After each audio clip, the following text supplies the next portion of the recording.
বাঙালির ১২ মাসে ১৩ পার্বণের মধ্যে অন্যতম হল মকর সংক্রান্তি বা পৌষ পার্বণ। সূর্যের দক্ষিণায়ন শেষে উত্তরায়ণের পালা শুরু। নমস্কার বন্ধুরা, সম্পূর্ণা সোমা চ্যানেলে আরও একটি নতুন ভিডিওর সবাইকে স্বাগত।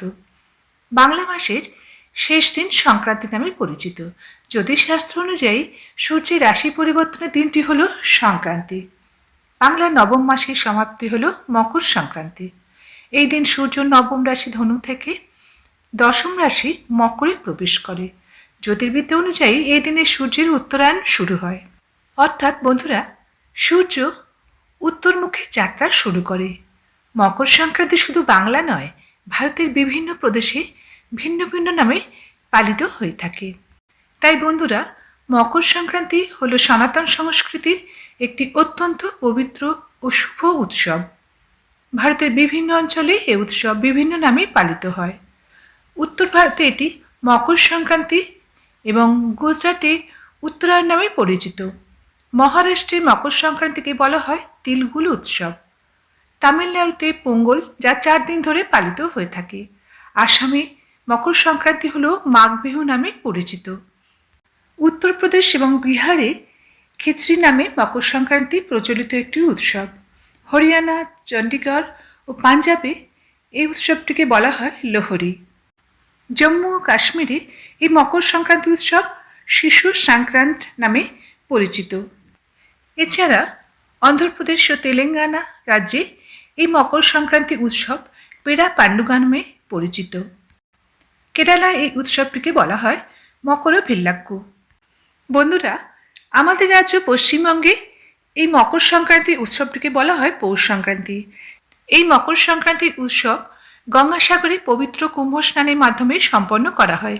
এছাড়া নানা রকম পিঠে পুলি পার্বণের মাধ্যমে পশ্চিমবঙ্গবাসী এই উৎসবটি ধুমধামের সাথে পালন করে থাকেন। রাজ্যে নানা স্থানে এই মকর সংক্রান্তি উপলক্ষে বিভিন্ন ধরনের মেলা ও অনুষ্ঠানের আয়োজন করা হয়। বন্ধুরা, এখন তাহলে জেনে নিই নতুন বছর 2026 সালের সূচনা পর্বে মকর সংক্রান্তি অনুষ্ঠানটি ঠিক কোন দিন পালিত হবে। 2026 সালে মকর সংক্রান্তি 14 জানুয়ারি পালিত হবে। এই দিনের শুভ সময় শুরু হবে বিকেল 3:13 থেকে। শাস্ত্র অনুসারে এই সময়কাল স্নান, দান এবং পুজোর জন্য উপযুক্ত সময় বলে বিবেচিত হয়। বিশ্বাস করা হয় যে এই শুভ সময়ে দান করলে অনন্ত পুণ্য লাভ হয় এবং ভক্তের সুখ ও সমৃদ্ধি আসে। এই উৎসবটির ধর্মীয় ও পৌরাণিক তাৎপর্য অপরিসীম। এই উৎসবটি উত্তরায়ণের সূচনা করে যখন সূর্যদেব দক্ষিণায়ন থেকে উত্তরায়ণে স্থানান্তরিত হয়। উত্তরায়ণকে আধ্যাত্মিক অগ্রগতির সময় হিসেবে বিবেচনা করা হয়। এই সময়ে জপ, তপস্যা, দান এবং পূজা করলে দ্রুত ফল পাওয়া যায়। শাস্ত্রে বলা হয়েছে যে মকর সংক্রান্তিতে গঙ্গা, যমুনা, সরস্বতী বা অন্য কোনো পবিত্র জলের উৎসে স্নান করলে একজন ব্যক্তির সমস্ত পাপ মোচন হয়। তদুপরি ব্রাহ্মণ, ঋষি এবং দরিদ্র, নিঃস্ব, অভাবী ব্যক্তিদের দান করলে সূর্যদেবের বিশেষ আশীর্বাদ প্রাপ্ত হওয়া যায়। এই প্রসঙ্গে একটি প্রচলিত কাহিনী আছে যে সূর্য এই লগ্নে তার ছেলে মকর অধিপতি শনির সাথে যাত্রা শুরু করেছিলেন এবং সেই অর্থে এই দিনটিকে বাবা ও ছেলের সম্পর্কের মিলনের দিন হিসেবে চিহ্নিত করা হয়ে থাকে।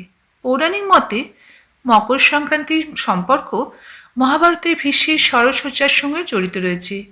পিতামহ ভীষ্ম পিতার শান্তনু কর্তৃক স্বেচ্ছা মৃত্যুর বর পাওয়া সত্ত্বেও কুরুক্ষেত্রের যুদ্ধে ষড়সজ্জায় শায়িত ছিলেন এবং মৃত্যুর অসহনীয় যন্ত্রণা সহ্য করেছিলেন।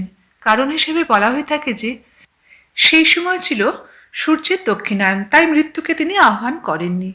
পৌরাণিক মতে কিছু ক্ষেত্রে দক্ষিণায়নকে তুলনা করা হয়েছে রাতের সাথে। রাতের বেলা সকলে যেমন বিশ্রাম নেয়, তেমনি স্বর্গের দেবতারাও অবিরত 6 মাস বিশ্রাম নিয়ে থাকেন। এরপর আসছি পশ্চিমবাংলায় কিভাবে মকর সংক্রান্তির উৎসব পালন করা হয়ে থাকে। আমাদের রাজ্যে মকর সংক্রান্তি বা পৌষ সংক্রান্তি বা নবান্ন মূলত নতুন ফসলের উৎসব, যাকে পৌষ পার্বণও বলা হয়ে থাকে।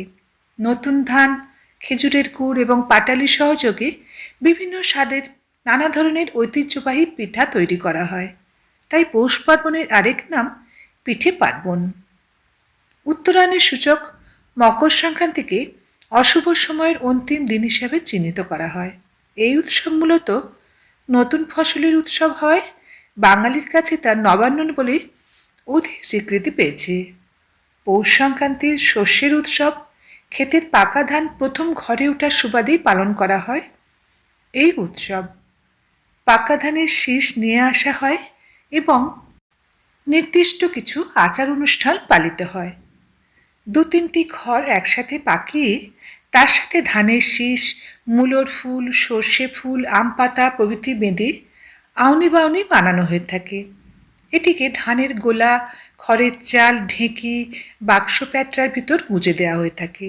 এই বিশেষ দিনটিতে দক্ষিণ 24 পরগনা জেলার সাগরদ্বীপ অঞ্চলে মকর সংক্রান্তি উপলক্ষে কপিলমুনির আশ্রমে লক্ষাধিক পুণ্যার্থী জমায়েত হয় এবং পুণ্য স্নান করে থাকেন। এই উপলক্ষে এক বিশাল মেলা অনুষ্ঠিত হয়ে থাকে। মকর সংক্রান্তি দিনটি এমন একটি দিন যেখানে দান, ধ্যান এবং পূজা করার একটি উপযুক্ত দিন বলে বিবেচিত হয়। শাস্ত্রে বলা হয়েছে যে এই দিনে দান করলে যার পুণ্য কখনো শেষ হয় না। এবার জেনে নিন কোন কোন জিনিস এই দিন দান করবেন। অন্নদান এবং খাদ্যদান। এই দিনে খাদ্যদানের বিশেষ তাৎপর্য রয়েছে। খিচুড়ি দান অত্যন্ত শুভ বলে বিবেচিত হয়। উপরন্তু তিল ও গুড় দান করলে সম্পদ, খ্যাতি ও সম্মান বৃদ্ধি পায়। এদিন ক্ষুধার্ত ব্যক্তিকে খাওয়ানোর দেবী অন্নপূর্ণার আশীর্বাদ পাওয়ার একটি চমৎকার উপায় বলে মনে করা হয়। অভাবীদের বস্ত্র দান করার জন্য মকর সংক্রান্তি বা পৌষ সংক্রান্তির দিনটিকে উপযুক্ত বলে বিবেচনা করা হয়। মকর সংক্রান্তি উপলক্ষে পোশাক দান করাও বিশেষ তাৎপর্য রয়েছে। দরিদ্র, বৃদ্ধ এবং অভাবীদের শীতকালে নতুন পোশাক, কম্বল, সোয়েটার দান করা পুণ্যকর বলে বিবেচিত হয়। এটি জীবনের পথে বাধা দূর করে এবং সুখ ও শান্তির পথ প্রশস্ত হয়। মকর সংক্রান্তি বা পৌষ সংক্রান্তি উৎসব কেবল একটি উৎসবই নয়, এই উৎসবটি সমগ্র ভারতবর্ষকে এক সূত্রে বেঁধে রেখেছে। ভারতবর্ষের প্রতিটি অঞ্চলের মানুষ একাগ্রতার সাথে এই বিশেষ উৎসবটি পালন করে একে অপরের সাথে এক অপূর্ব বন্ধনে নিজেকে আবদ্ধ করে রেখেছে। ভারতবর্ষ ছাড়াও ভারতবর্ষের বাইরেও বিভিন্ন দেশে, যেমন শ্রীলঙ্কা, নাগাল্যান্ড, এই সমস্ত দেশে মকর সংক্রান্তি বিভিন্ন নামে পালিত হয়ে থাকে। আশা করছি আজকের ছোট্ট ভিডিওটি আপনাদের ভালো লেগেছে। ভালো লাগলে অবশ্যই একটা লাইক করে দেবেন। আবার আসবো নতুন নতুন ভিডিও নিয়ে। ভালো থাকবেন। সমাপ্ত। ধন্যবাদ।